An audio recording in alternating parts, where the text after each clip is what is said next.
Hello and welcome to the Everything is Black and White podcast. I'm your host, Andrew Musgrove, and joined by Mark Douglas. And you may think you've slipped back into June 2020 with all the activity that's currently going on regarding the Newcastle United takeover. There is a wave of optimism sweeping through the fan base, given the news, Mark, that Saudi Arabia have lifted or are set to lift the ban on beIN sports being broadcast in their country. What that actually means. Obviously, over the past few years, 4.5 actually, beIN Sports has been banned from broadcasting in the country, which means people have had no option really but to watch Premier League games if they want to illegally. It's created this piracy issue, which has been an issue for the Newcastle United takeover. The Premier League were obviously never going to sign off a deal in which they believe the state or the company linked to a state has had a major role in piracy. It's been through the World Trade Organization. It's part of a wider dispute with Qatar, and there's been a blockade, and that's all now thawed, and everyone seems to be getting on really well. And it's led to this point today where there's been reported that beIN Sports will be broadcast live in Saudi Arabia, which means they can get their money through, off people. People can legally watch it, and piracy, the BOQ channel will be shut down. Reports that Saudi Arabian that the government will shut down websites as soon as they are alerted to them. Reports in various media outlets, Mark, saying they've already started doing that. So, yeah, what do you make of today's developments? Well, hugely significant. Certainly, that's the view of people who are kind of in the know about this business. I think the truth of the matter is, cold hard cash exchanging hands from the Saudis to beIN Sports has made the breakthrough here. Talk of settling huge amounts of money that's currently in dispute over. Talk of huge amounts of money going to beIN Sports. Then obviously unlocking the idea that beIN Sports can be watched in Saudi Arabia, giving business opportunities to beIN Sports as well, and obviously vice versa for Saudi Arabia. If this had happened, I believe, a year ago or last summer, I think the takeover would have already happened now. We would have been under new ownership, and Newcastle United would have been a very different club. The fact that it's now happened, obviously, people are still talking about the separation of state issue that obviously has gone to arbitration. But my understanding at the moment is that actually it could move much, much quicker than arbitration. Arbitration might not be needed. I think that's always been the consortium's hope, that they could bypass the arbitration by agreeing something or finding a major breakthrough. And that's what appears to have happened. And there is, I think this is the kind of forum where we can talk with maybe, like, we haven't quite stood it up to the point where we'd maybe write something. We can talk, I think, on a live like this and say that maybe there's talk that this could happen very, very, very quickly. Talking within, days or even less, where we could see some form, some sign that this is moving really, really quickly. That seems to be the suggestion from people around all this. So we will see. We've obviously been here before where we've talked about no red flags, we've talked about all those kind of things, but this feels different. And having been through a lot of those other things, having been through a lot of those other ones and seen how it happened, then it does feel different this time. I think I said that before as well, to be fair, but it does feel as if this could be heading for a very, very speedy resolution, which is what's needed, because it can't drag on for weeks and weeks and weeks and weeks, and we can't get briefings and counter briefings. If we get a statement tonight from the Premier League or a statement from Newcastle United or St James's Holdings, who would be the people who would give out the statement, or the consortium, which is, that is the suggestion that there could be some form of statement, could be some form of communication, then we I think we'll all be mightily relieved and at least know what's going on, and then we can start talking about what happens for the future. Paul Oxley asks Mark, because he says he's off Twitter at the moment, but he says, do you really think this could go through now? Yeah, I do. Yeah, I think we all kind of are like probably in a position where we've been burned so many times by the takeover that you don't want to say definitively that it's going to happen. The noises, the mood music seem to be that way. It could be that, as I said, if there's a statement in the next few next days or even hours, we will know a lot more. And I think the good thing is that we're not going to be in a position where I think we're hanging on for weeks and weeks and weeks to find out where this one goes. But it feels like it's happening at breakneck speed. The problem has been that at so many different junctures, I think in this takeover situation, there has been these rumours.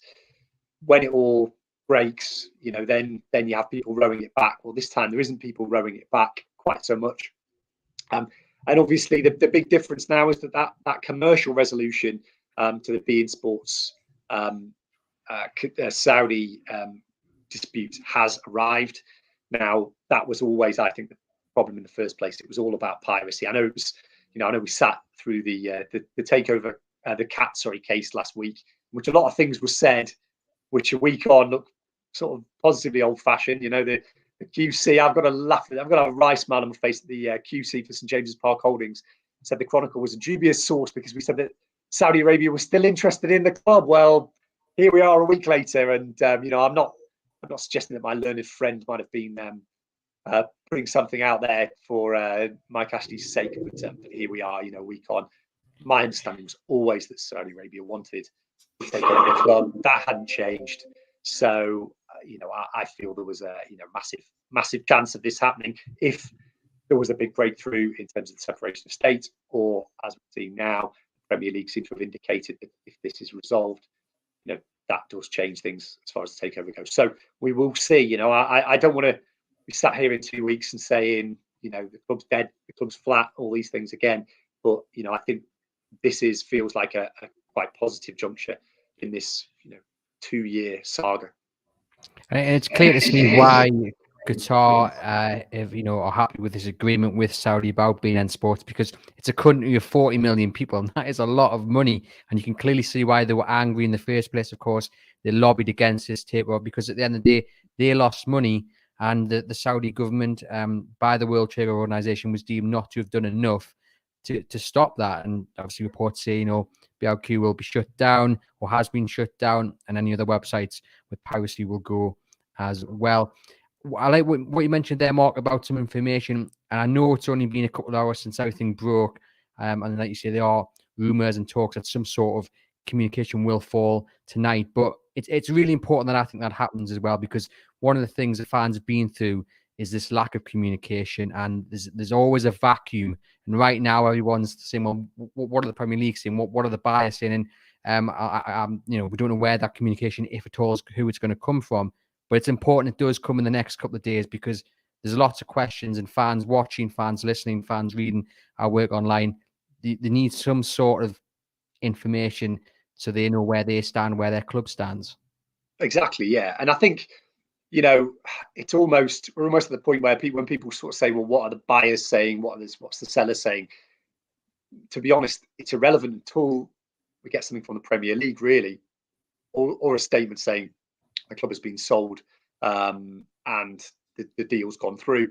Then it starts to be relevant what the buyers have said and what Mike Ashley's saying, because we've heard a lot of things from all these different sources, so much over the last 2 years that we kind of know where their heads are at. We know that the Staley has always been confident. She went on TalkSport and said, I will see you soon. That wasn't that long ago. It was only a few months ago. So, but obviously then we had another couple of months. We had the arbitration was delayed. So, it really has to be, in my opinion, a statement from the Premier League. It's the only way I think that anything can go through. And we need that, like you said. And I would think that if possible, if it possibly happens tonight, there's a statement, then it will feel like that. Then that's we are there basically. The Premier League will probably be feeling a lot of pressure to communicate, because they've been so badly criticised over all of this, and communication's been one of the big things that's been landed at their door. So for me, it has to happen. If this deal is going close, that has to happen. As I said, we'll see. We know what Newcastle's like when the momentum starts on a story like this. The amount of things that people say to you, the amount of texts and messages and things that you get, it just goes 100 miles an hour, and sometimes it can go a little bit ahead of where the story is. But as I said, tonight, it feels like even the people who weren't sure before are starting to say, yeah, it could happen. So, or it is going to happen. So we will see. But it really needs to happen soon. And if it does happen, if we are in a position where it happens very, very quickly, you could see things like changing the manager, all those kind of things. The Pandora's box is open because they will be desperate to save Newcastle United from a relegation fight. And that's what it comes down to, because if it had waited until January, and we talked about it in podcast before, if it waited until January, who knows, could the valuation fall because the club are in relegation trouble? And I think probably it's felt by all sides that it needs to happen, and it needs to happen quickly. Just a preliminary question then before I let you get off, Mark. You mentioned there the issue about separation. That's what I took from last week's hearing. That was the main issue. I think a lot of fans took that. But then, there's been a few theories about what actually that means, and you've maybe alluded to it there a little bit. One of the theories is that they were so keen to get a director on that, director's list, and then they could pin the piracy to him because he would be a member of the state and so forth. Is that a theory that you maybe share? I mean, what's your thoughts on that, the issue of separation? Does it matter anymore? Well, I think probably it shows really that separation was a proxy war for piracy, really, because look, separation doesn't matter half as much if you're testing Yasser Ramayan, who's got no connection to piracy or anything like that, and he's obviously a businessman. He's a Saudi businessman. The argument was that I don't think the Premier League ever wanted to test him and allow the Saudi state to basically continue to block beIN and to effectively be accused of state-sponsored piracy. It becomes less of an issue when that isn't the issue. Suddenly it's like, well, the Saudi state is playing ball with the Premier League and playing ball with all those things. So I'm assuming that pretty much it renders that irrelevant. And whether they're state, whether they are state sponsored or whether they're not, becomes much less relevant, because it was all about piracy in the first place, which is kind of what was said back in the back very, very much at the start of things. The separation issue came because they felt that Saudi Arabia were pirating rights. If that goes, I can only assume that that's what's being said. Obviously the Premier League have not said a thing in the whole through this whole thing. So that's where we can go. And interestingly, I've just got another person saying that they think that there could be a Premier League statement as early as tonight. So we will see. Certainly seems to be the suggestion from quite well connected people at the moment that there could be a statement imminent from people. So we will see. I don't want to say the Premier League haven't said that, so or other people are suggesting that. So we will see. We'll see where we go from here. But it could be a wild few days. And well, just finally, then, you've written a piece about the positivity about what off the back of this, the ban being lifted. And one of the bits you write, Mark, is that they're big plans and they can be implemented within weeks of getting the green light. Amanda Staveley, according to your information, is currently on holiday. Just tell us a bit more about that and a little insight there. That's what she said. That's what she was telling people earlier, but it could well be that she's on holiday in Newcastle. It would surprise you. You choose your words carefully there, don't you? I'm on holiday, so you're not in London. That doesn't mean you're not in Newcastle. And that's kind of, you'd have to kind of learn those things. In terms of the plans, my understanding was that they had plans ready to go in the summer if the takeover, if they did get the arbitration green light in the summer. So they've been fairly well connected with people in football. So I would think you'll see things like the appointment of director of football very, very quickly, ready to go for January, obviously, which is when they'll have the first chance to make a big difference. Let's be honest, I think probably a change of manager will arrive fairly soon. I think they know that the situation's toxic around Steve Bruce. I think he would have got some time, actually, ironically, if this had gone through last summer. I think he probably would have got a few months at the start then to sort of show where he was going. I think that'll probably happen as well. And then they'll start to do root and branch reform of training ground, academy. They'll start to look at everything. It'll be a very long-term project. And I don't think, from what we heard originally, that the plan was to throw millions and hundreds of millions at it. It was very much targeted investment, but a lot of investment. I think we said, I've forgotten now, but I remember when the PIF initially withdrew, we had, I've forgotten exactly. I've got it in my notes somewhere. We were briefed about how much what the plans were. It wasn't a huge amount, was it? It was 50 million for every transfer window, which maybe that changes now, but it was 50 million, and then I'm assuming on top of that, whatever you buy and sell, which is a big amount, much more than Newcastle spent at the moment, but it's not what Manchester United spent. It's not what Manchester City spent. But I always felt when they said that, if say a big player comes on the market, would they then go out and say, let's try and get him?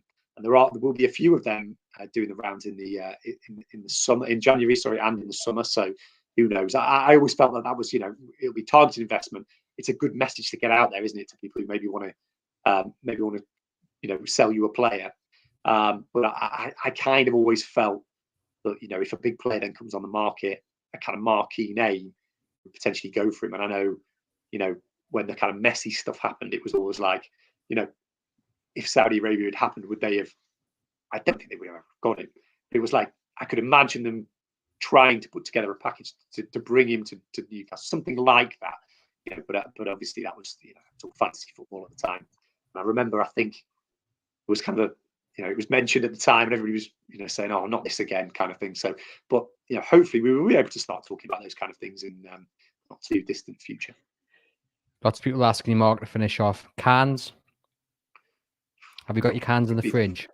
I've had cans in the fridge since about April 2020. I think it's probably out of date actually when I go back and look at it. But look, if the Premier League statement comes tonight, yeah, it is, isn't it? But we'll just keep them on ice for now. Fantastic. Well, thank you for joining us on the Everything is Black and White podcast. To you guys listening and watching, please remember to like and subscribe to whichever platform you are joining us on, and head over to chroniclelive.co.uk. I believe there's a live blog up and running, which will keep you up to date with this fast moving story and loads of analysis and breaking news as well. So head over to chroniclelive.co.uk.